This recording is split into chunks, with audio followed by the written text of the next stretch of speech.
Question number 1. The angle of elevation of the top of building from the foot of the tower is 30 degree and the angle of elevation from the top of a tower from the foot of the building is 60 degree. If the tower is 50 meter high, then find the height of the building.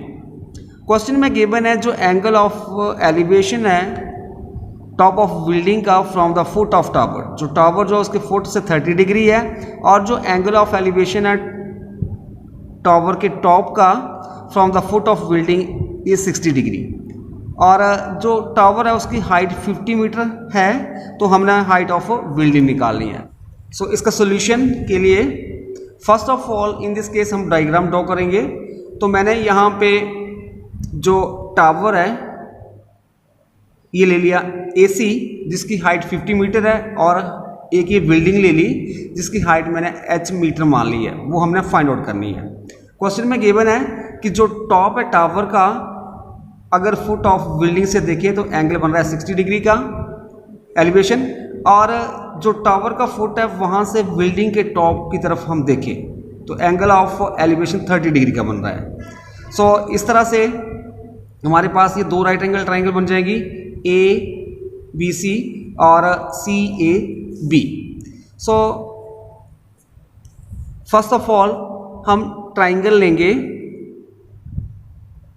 In right angle triangle BDC. So BDC यहाँ पे हम अब angle कितना बन रहा है 60 degree, तो यहाँ पे लगा देंगे हम tan 60 डिग्री और tan होता है परपेंडिकुलर ओवर बेस, तो परपेंडिकुलर यहाँ पे आ गया AC और बेस हो जाएगा BD और tan 60 की वैल्यू होती है √3. This is equal to AC की वैल्यू हमारे पास गिवन है 50 ओवर BD. अब थोड़ा इसको हम रीअरेंज करेंगे. This implies BD equal to 50 over √3 meter. This is question number 1. अब हम ट्राइंगल लेंगे ABD. इन ट्राइंगल ABD यहाँ पे एंगल बन रहा है 30 डिग्री. सो यहाँ पे परपेंडिकुलर ओवर बेस तो यह जाएगा हमारे पास tan 30.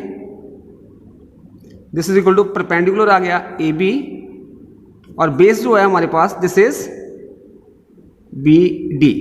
थोड़ा इसको भी हम रीअरेंज कर लेते हैं.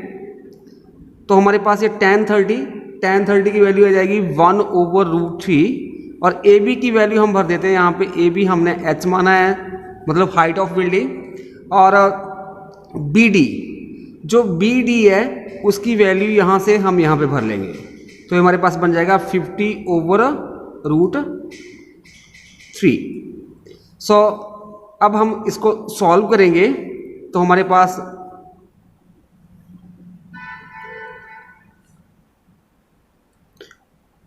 डिवाइड का डिवाइड है इधर, तो ये हमारे पास आ जाएगा 1 over √3 equal to √3H over 50. This implies अब H निकालना है तो H इज इक्वल टू अभी ये साइड मल्टीप्लाई हो जाएगा और इधर ये मल्टीप्लाई हो जाएगा, क्रॉस मल्टीप्लाई कर देंगे 50 ओवर √3.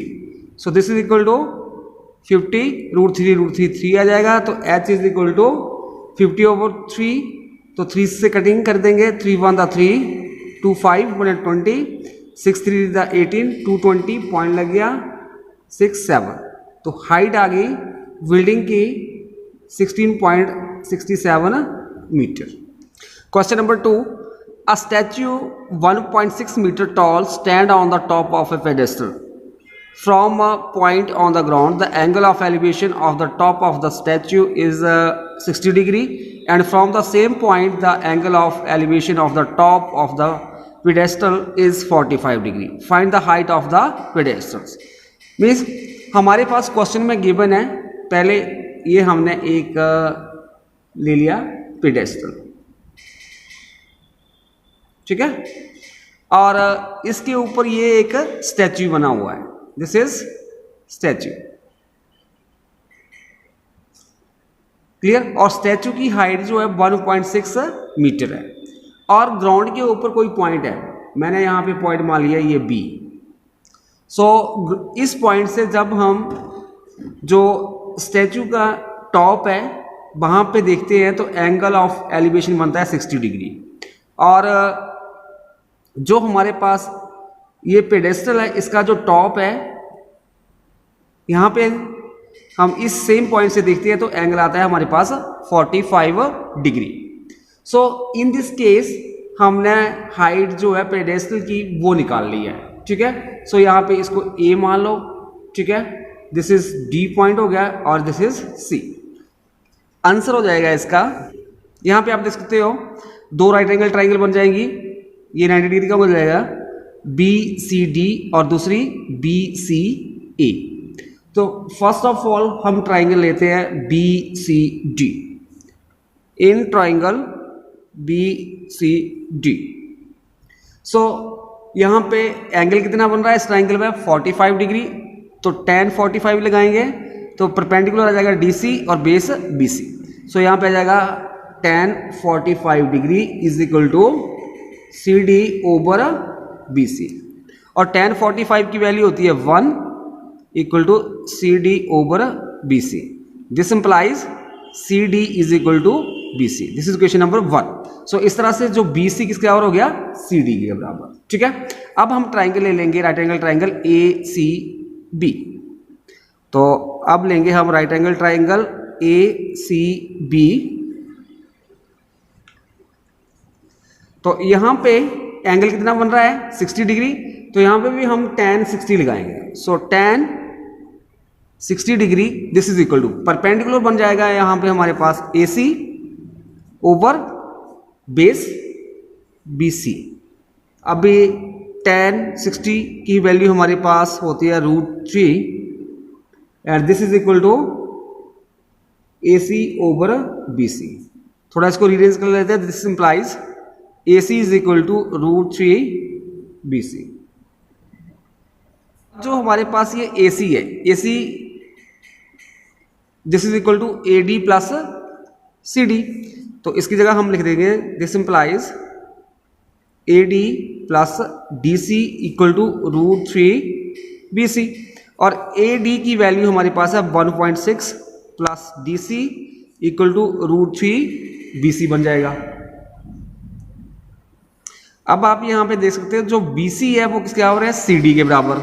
तो यहाँ पे हम भर देंगे, ये बन जाएगा 1.6 plus D C equal to √3 D C, ठीक है। बी सी किसके बराबर है, डी सी या सी डी के बराबर। सो नेक्स्ट स्टेप में हम क्या करेंगे, डी सी को इस साइड लेके चले जाएंगे। तो हमारे पास क्या बन जाएगा 1.6 is equal to √3 D C minus D सी।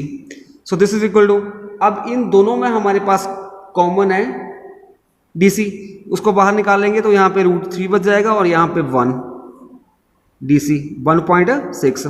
अब थोड़ा इसको और रिवाइज करते हैं। D C equal to 1.6 over, इधर ये मल्टीप्लाई है तो इधर डिवाइड हो जाएगा। तो हमारे पास बन जाएगा √3 माइनस 1। अब इसको हम रैशनलाइज कर देंगे। इसके बाद रैशनलाइज मतलब साइन चेंज करके ऊपर √3 प्लस 1 के साथ मल्टीप्लाई और नीचे भी √3 प्लस 1 के साथ मल्टीप्लाई कर देंगे। तो यहाँ पे a माइनस बी, यहाँ पे फॉर्मूला लगेगा a minus B into A plus B. This is equal to A square minus B square हो जाएगा, ठीक है। So this is equal to, यहाँ पे a कितना है √3 का स्क्वायर और b कितना है 1, तो 1 का स्क्वायर ओवर 1.6 √3 प्लस 1। तो अभी यहाँ पे हमारे पास जब सॉल्व करेंगे तो इसके साथ स्क्वायर के साथ स्क्वायर रूट कैंसल, तो हमारे पास बन जाएगा 1.6 √3 प्लस 1 ओवर, अभी ये 3 माइनस 1 हो जाएगा तो this is 2। This is equal to, अभी कटिंग हो जाएगी, इसके साथ कटिंग कर दो तो 0.8 हो जाएगा। तो आंसर आ जाएगा हमारे पास 0.8 √3 प्लस 1 मीटर। सो ये पेडेस्ट्रल है, इसकी हाइट बनी जाएगी हमारे पास 0.8 √3 plus 1 metre. Question number 3. From the top of a 7 meter high building, the angle of elevation of the top of a cable tower is 60 degree and the angle of depression of its foot is 45 degree. Determine the height of the tower.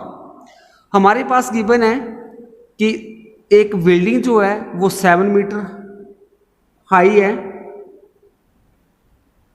और उसके top से अगर हम देखें एक cable tower है, उसका angle of elevation जो है वो 60 डिग्री बनता है और उसी पॉइंट से मतलब टॉप ऑफ बिल्डिंग से अगर हम देखें टावर का जो फुट मतलब वहाँ पे हमारे पास एंगल ऑफ डिप्रेशन कितना 45 आ रहा है, तो हमने डिटरमिन करना है हाइट ऑफ द टावर।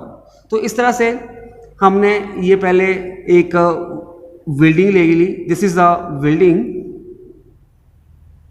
जिसकी हाइट 7 मीटर है और ये हमारे पास एक टावर आ गया, केबल टावर, ठीक है। इस बिल्डिंग के सामने है, बिल्डिंग के टॉप पे ऊपर हम खड़े हैं, तो यहाँ से हम जो टॉप है केबल टावर का वहाँ पे देखें तो एंगल ऑफ एलिवेशन 60 डिग्री बनता है और इसी पॉइंट से मतलब बिल्डिंग के टॉप से हम बेस में देखें मतलब जो ये टावर है इसका बेस, यहाँ के लिए जो एंगल ऑफ डिप्रेशन बनता है 45 डिग्री, ठीक है। अभी यहाँ पे 45 आ गया तो ये भी 45 होगा क्योंकि ये दोनों पैरेलल होंगे, ये ट्रांसवर्सल होगी, तो अल्टरनेट इंटीरियर एंगल ये 45 तो ये भी 45, ठीक है। अब जो हमारे पास इस तरह से ये इसके पैरेलल लाइन होगी, तो यहाँ पे ये जो पॉइंट T है हमने लिया हुआ है, तो यहाँ पे S T is equal to P Q हो जाएगा, तो ये भी 7 है तो ये भी 7, ये दोनों 7 हो जाएगी, ठीक है। और टोटल हाइट हमने h मानी है केबल टावर की, और जो हमारे पास ये ऊपर जो हाइट बचती है ये आर टी, ये हमारे पास किसका बन जाएगा, टोटल h है ये 7 है तो h माइनस 7। अभी देखो हमारे पास फर्स्ट ऑफ ऑल हम ट्राइंगल ले लेंगे पी क्यू एस, ये एक राइट एंगल ट्राइंगल है। In right angle triangle P Q S, यहाँ पे एंगल कितना बन रहा है 45 का, तो हम लगाएंगे tan 45 डिग्री, और tan 45 किसका होता है, दैट इज 1 के बराबर होती है इसकी वैल्यू, और ये होगा P Q perpendicular over base, P Q over Q S, और tan 45 की वैल्यू 1 होती है, और जो पी क्यू की वैल्यू है वो हमारे पास 7 है ओवर, और जो ये क्यू एस है इसको मैंने मान लिया x, तो ये हमारे पास आ गया over x। This implies x is equal to 7 metre. This is question number 1। Now अब हम राइट एंगल ट्राइंगल लेंगे PTR, ये PT है, ये QS के बराबर होगा, मतलब x के बराबर, x कितना है 7, तो हमारे पास भी ये PT कितना आ गया 7 मीटर। अभी जो हमारे पास राइट एंगल ट्राइंगल आ गई, right angle triangle, in right angle triangle PRT, ये PRT यहाँ पे एंगल आ रहा है 60 डिग्री, तो यहाँ पे हम लगाएंगे tan 60 degree. This is equal to perpendicular हमारे पास RT है, और बेस जो है वो हमारे पास PT, और tan 60 की वैल्यू होती है √2।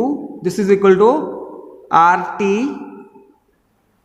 Over PT।